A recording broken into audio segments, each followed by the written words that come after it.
అందరికీ నమస్కారం. ఈరోజు కొత్త మాయపట్నంలో కొత్తగా తెలుగుదేశం, జనసేన, బీజేపీ పార్టీలు కూటమిగా వచ్చిన తర్వాత ఈ 9 నెలల కాలంలో 20 లక్షల రూపాయలతో సుమారుగా రోడ్లు వేయడం జరిగింది. రోడ్లు శంకుస్థాపనకి కొత్తగా ఎన్నికైనటువంటి ఎమ్మెల్సీ గారు వస్తున్నారు. తెలుగుదేశం పార్టీ నాయకులు రమ్మని మండలాధికారులు కానీ పంచాయతీ సచివాలయం సిబ్బంది తెలియపరిస్తే ఇక్కడికి తెలుగుదేశం పార్టీ తరఫున ప్రతి గ్రామం నుంచి కూడా నాయకులు, కార్యకర్తలు ఇక్కడికి రావడం జరిగింది. మహిళా కార్యకర్తలు కూడా రావడం జరిగింది. అయినప్పటికీ కూడా అక్కడికి వెళ్తే తెలుగుదేశం నాయకులకి ఒకరిద్దరికి మాత్రమే ఇక్కడ ప్రవేశం ఉంది. అందరినీ లోపలికి ఎలా చేయలేమని చెప్పి పంపించడం.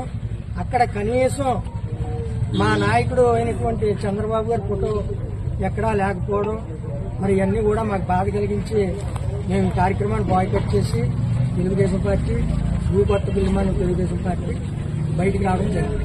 ఈ రోజు కొత్త మాయపట్నంలో రోడ్డు శంకుస్థాపనకి కొత్తగా ఎన్నికైనటువంటి ఎమ్మెల్సీ నాగబాబు గారు వస్తున్నారంటే మేమందరూ కూడా అక్కడ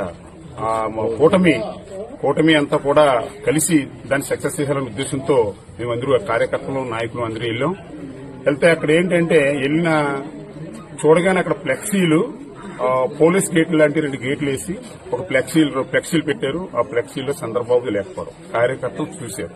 మేము కూడా చూస్తే ఎప్పుడైతే చంద్రబాబు లేడేట అని చెప్పేసి అడిగారండి. అడిగిన దాన్ని కొంతమంది జనసేన కార్యకర్తలు దాన్ని ఫోటోలు తీయడం అన్ని చేసి ఆ గేట్ వేసి లోపల రానికని తీశారు. మహిళల్ని ఒకరిని, వాయస్ని ఒకరిని లోపల రండి, మిగతా రాకూడదన్నారు.